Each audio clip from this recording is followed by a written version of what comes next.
Hi, I'm Trevor E.S. Smith. I'm with the Successful People Academy, and I'm your guide today as we look at how behavioral DNA assessments enhance team performance. So, if you are a member of a team, I suggest that you spend these few minutes, we're not keeping you long, spend these few minutes with me to look at just three game changing insights that I will share in this live cast. Thank you for joining me. Please set aside the distractions for a few minutes, take some notes. This will make a difference to your time in your team. All right, so let's look at what it is that we want to do in this important live cast. We want to look at the context. Why? Why is it relevant even for me to be running a live cast, wanting to take some of your time to discuss this issue? We will see. And then we want to look at some of the reasons, the behavioral challenges that are a part of virtually all teams. Then we want to look specifically now at how behavioral assessments can impact three key pillars of team dynamics. One, the composition of the team. We want to look at how it impacts dynamics, the culture, etc. And then we also want to look at the alignment of the individuals in the team and the team itself with the responsibilities that they are charged to perform. And then we want to look at the second pillar, which is communication. How can behavioral assessment impact communication? And we know that communication is a major challenge in every organization. Then we want to look at the leadership implications of the use of behavioral assessments.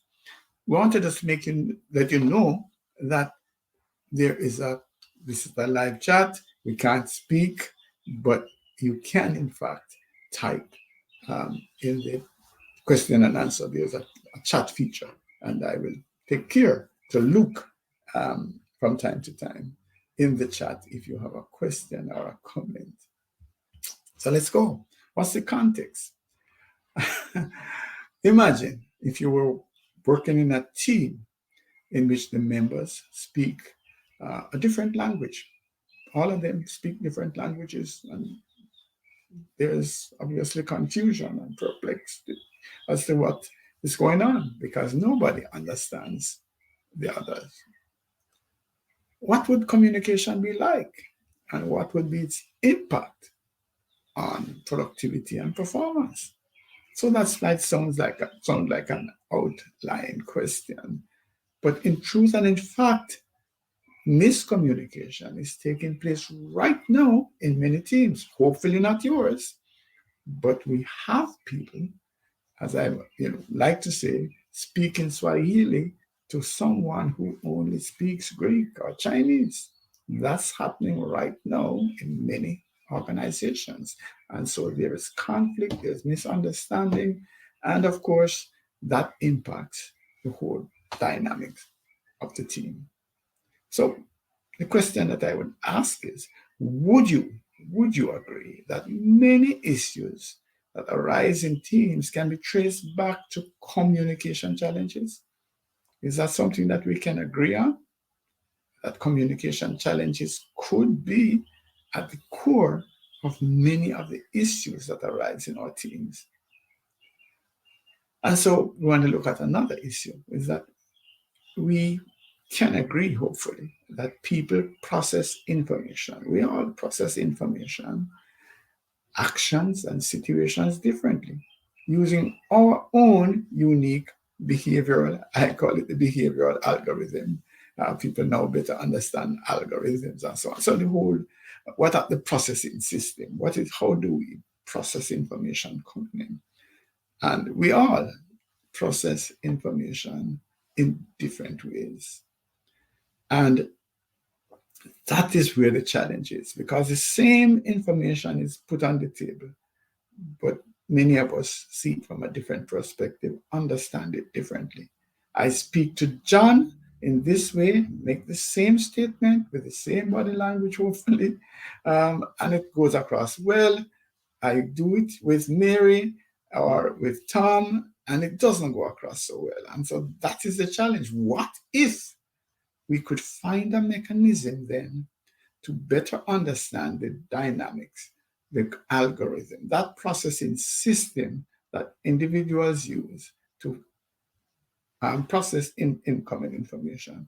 Would that not facilitate improved communication, interpersonal relationships, team dynamics, performance, productivity? Who wouldn't that be a boost to performance in our teams and life in our teams, and more fun, more engagement, less conflict? Interesting. So that's where we want to go. But what are some of the challenges that the fact that we behave differently, that we process information differently, what kinds of challenges does that present to our team? What kinds of impact would these significant differences in our philosophy, in our worldview, in our behavioral styles have on life in a team? Well, we just talked about it, the interpersonal communication and also interpersonal relationships.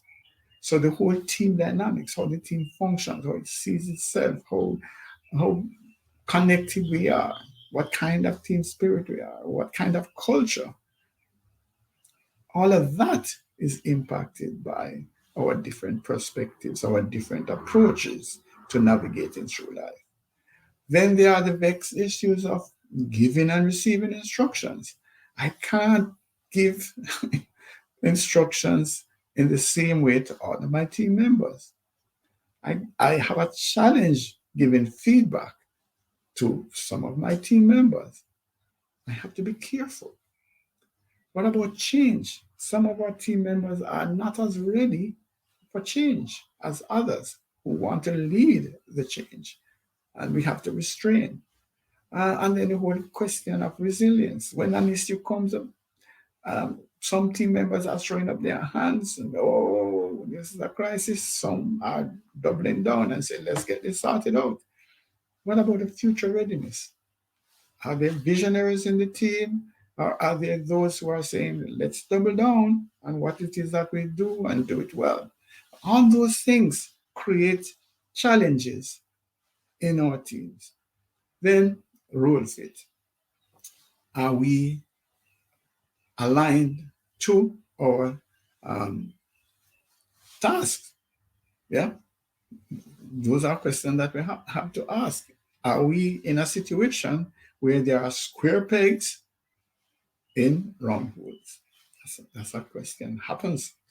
And then, of course, the learning and development. Um, how do we go about training? Different people get information in other ways, different ways. How do we then coach a group? Do we have to set up one-on-one for everybody so that we can get through to them? All of those challenges are there. And then how do we lead them? How does a leader communicate effectively and get things done with different persons who have different perspectives? And of course, all of this impacts the whole question of engagement, talent retention, and so on. All right, so let's go forward.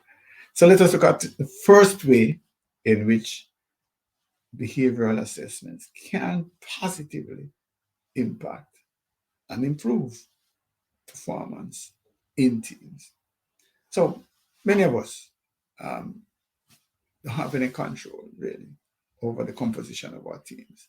And that's it. Sometimes the team, just sort of morphs together. It's not a structured thing like we have an opportunity with project teams to select who we want. In some instances, unfortunately, we are just thought of together. And because we have to work on the same things and so on, we're called a team. However, there's little doubt that our different personalities, our different perspectives can bear significant impact on the dynamics of the team. Some of the stuff that we talked about a minute or two ago. So, because let us look at it. Even one person who is out of step with the others can, in fact, impact the mood and the whole spirit of the team. Yes? Unfortunately, we just have to keep it real. Toxicity can be introduced in the team by one individual. That's a fact. And so this is compounded, by the way, if the individual happens to be in a leadership role and exerts a high level of influence. So the level of toxicity can be spread and have greater impact. And so the practice really of throwing people together without considering their behavioral preferences is fraught with danger and is, to my mind, a source of some of the challenges we have with low levels of engagement, high levels of conflict, underperformance, high staff turnover. This is relevant because when we're talking about hiring new individuals, we should consider the team in which we are going to place them and the potential impact on the dynamics of that team. So yes, we go through, the person has all of these competencies, maybe even do a behavioral assessment, but let us also look at the team and the potential impact on the team. Yeah.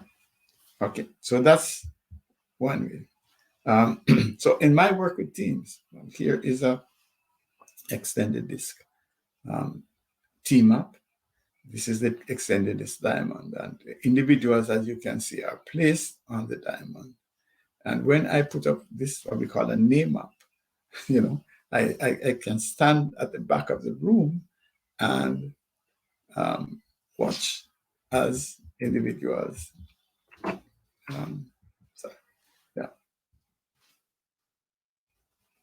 Self-diagnose the team. So, for example, we have a Gary down here and we have a Sincere up here.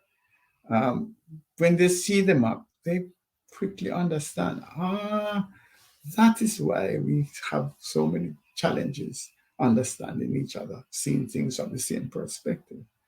No, I understand. So that happens because the map actually speaks to how we process information. I like to say that we are given different toolkits in order to navigate through life. So these bags of tools that we have, the extended disc diamond, for each quadrant, there are 40 unique bags of tools, bags of behaviors that I specifically identified. So Gary's bag of tools would be his preference, and Sincere's bag of tools would be her preference. And they lie in diagonally different zones. So a Sincere would be compliance wanted, wants structure, wants system, wants a lot more plans, wants a lot more control over what takes place. Whereas Gary wants more freedom, more variety, more opportunities to create, as against following policies and procedure to the letter. Those kinds of things are important. So once we put up the map, people understand immediately that that's why some of the communication challenges. But there is also a serious level of questioning as to, if this is where Gary is, why is Gary tasked with proofreading the weekly newsletter? Wouldn't Sincere, who has an eye for more detail and would be more careful, wouldn't she be better suited? Now, we're not putting people in boxes to say that Gary can't or and that Cynthia showed, all we are saying is that those are questions that could be asked as to what is the best fit. How would people be more comfortable, be most comfortable performing certain roles? And where latitude is available, then that should be taken into consideration. So this is one important area. So let us talk a little bit more also about the team composition. So if we look at the whole question of alignment now from another perspective, how well is the team aligned to the responsibilities that they have to discharge? So, as we are saying now, when we look at Gary, who is likely to be a contact seeking, want to connect with people, wants to be creative, want to be innovative, is Gary tied down like I was when I just left school? I was tasked with going through ledgers, large ledgers. And my job was to sit with a calculator and double check, verify that the additions are correct. In the, I don't know how many months I was in that role, maybe 3, 4 months, etc. I never found one error. These are people, accountants, who went and prepared these big ledgers, and I was supposed to verify. That was my job. Suppose Gary was trapped in a role like that. How long would he be able to survive? And wouldn't that be crippling his spirit and his desire to really add value? And what about the team as a whole? If we look at the team to the left, if you understand where the D and the I, that's the D is the dominance, driven, decisive, change oriented. The I would be for influence, inducement, as you would call it. Again, the creativity, wanting things to happen in a way that's enjoyable. And then the S is your steadiness, your supportiveness, the team, holding the team together, making sure that things are done correctly, and then the C is your conscientiousness, system, structure, etc.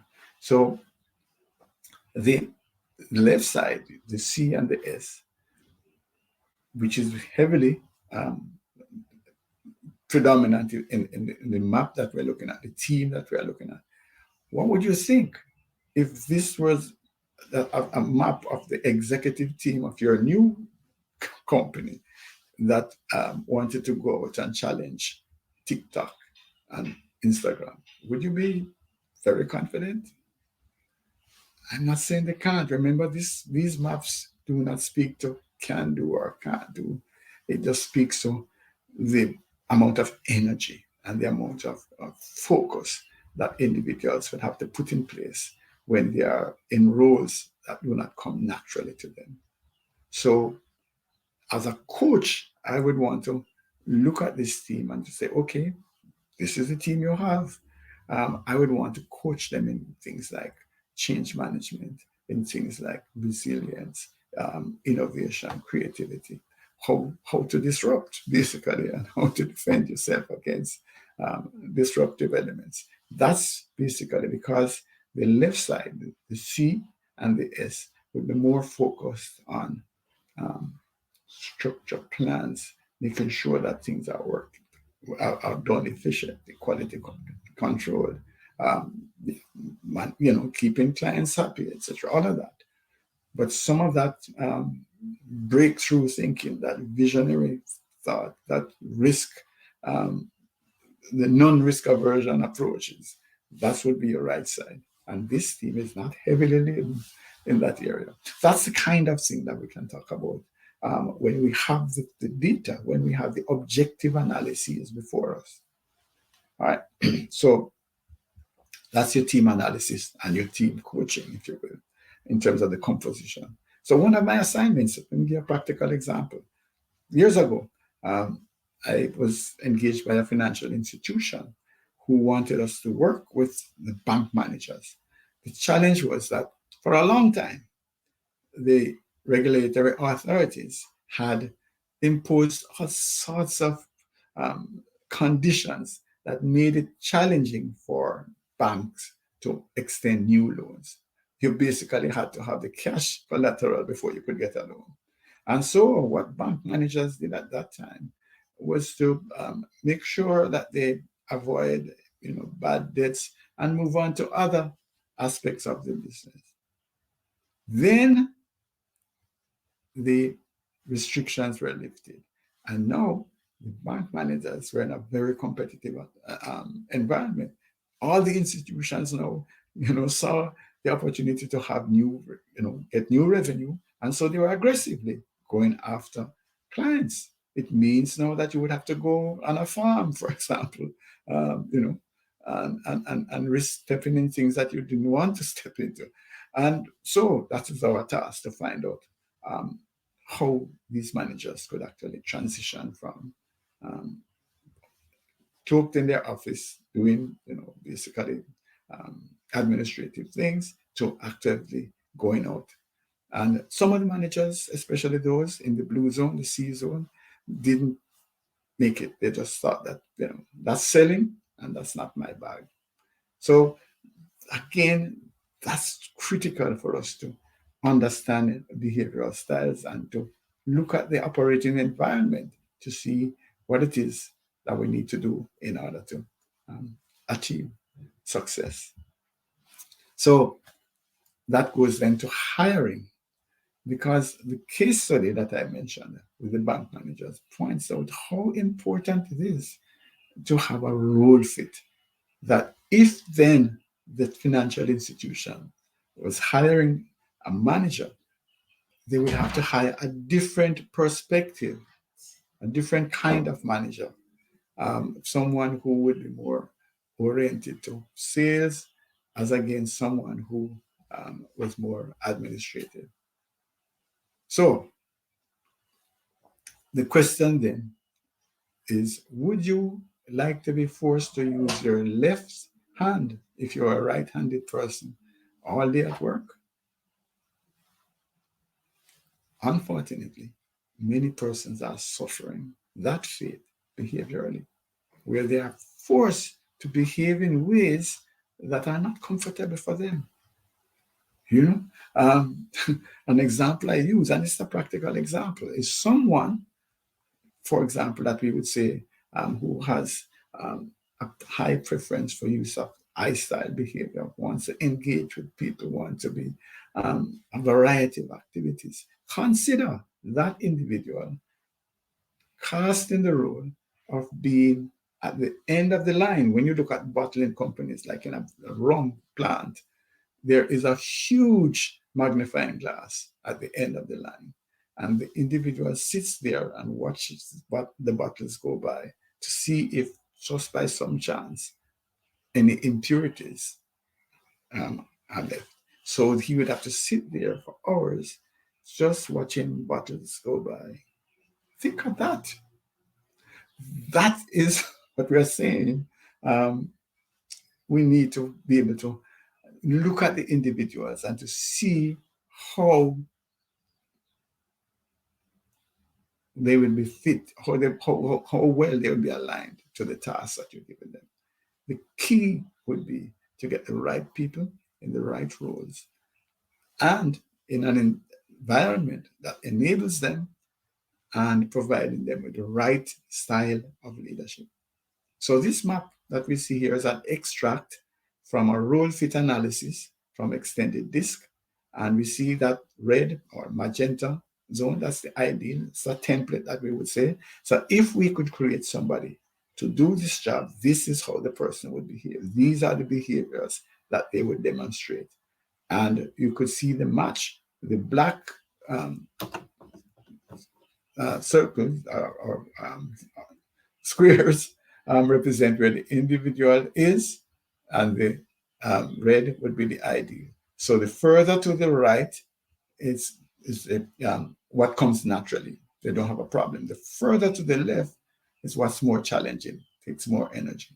So we can determine then if this individual is on board, what sort of developmental work you would need to have with them in order to get them to display the behaviors that you want them to display.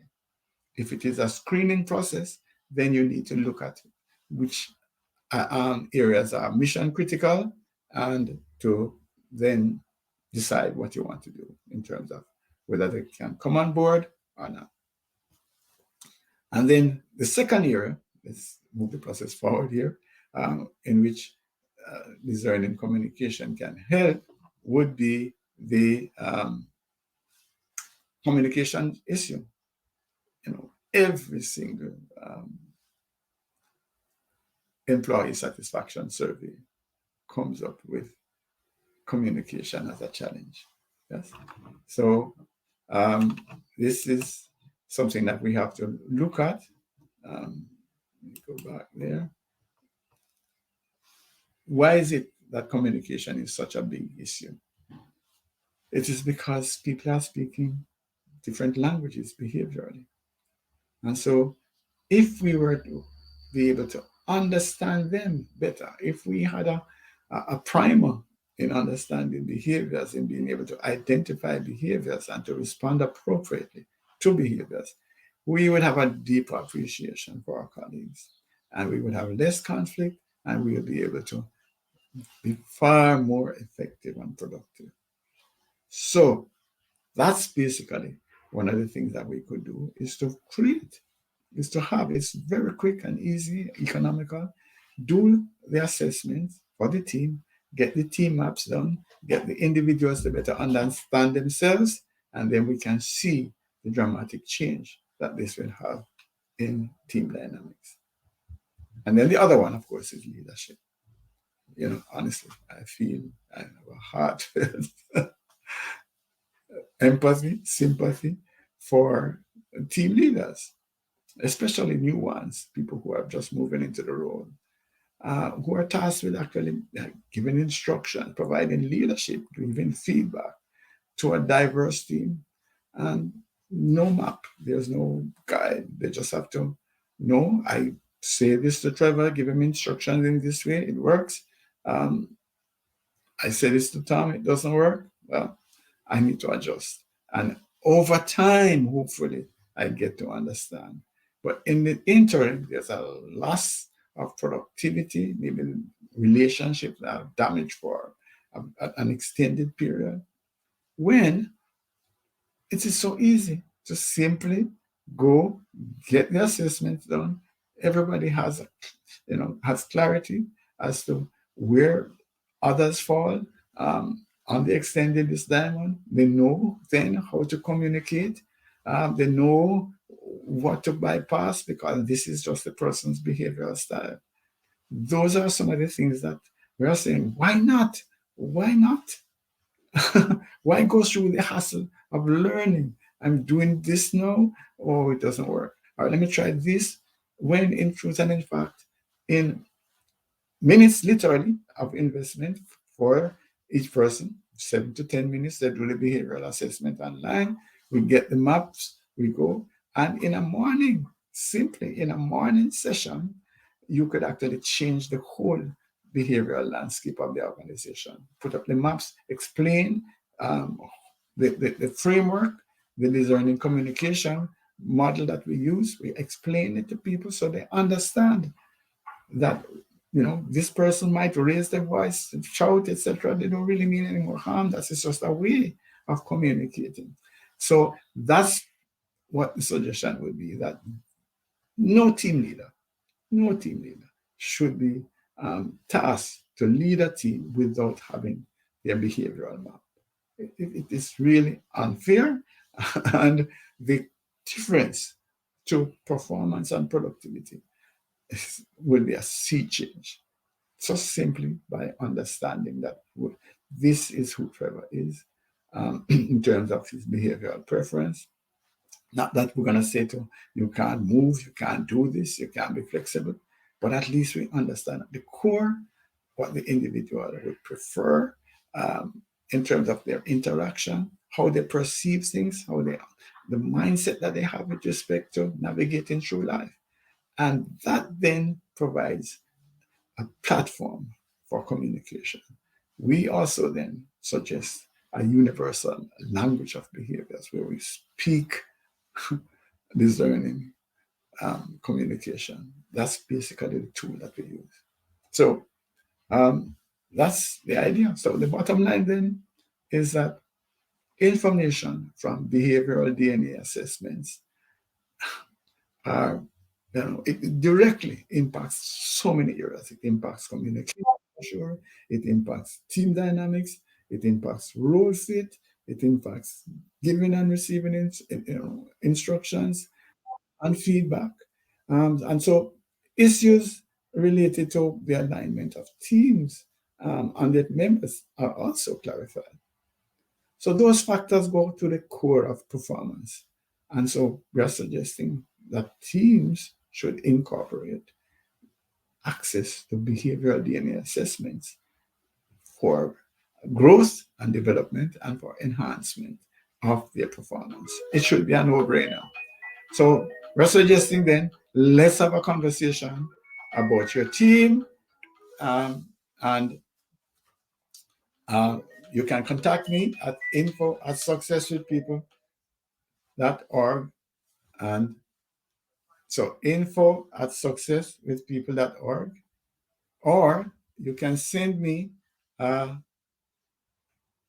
link. You can just click on this meeting link. It's https meetings.hubspot.com/Trevor-Smith4. That takes you right into my calendar. Set up a meeting, you get the Zoom link, and we can converse. No risks, no risk.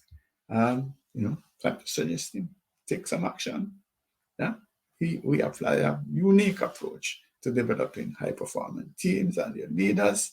And so, yeah, it's all based on laser focused behavioral DNA diagnostics. We believe in this science. We believe in data. We believe in an evidence-based approach. And so we actually use the behavioral assessments to remove blind spots, identify limiting factors, and help people to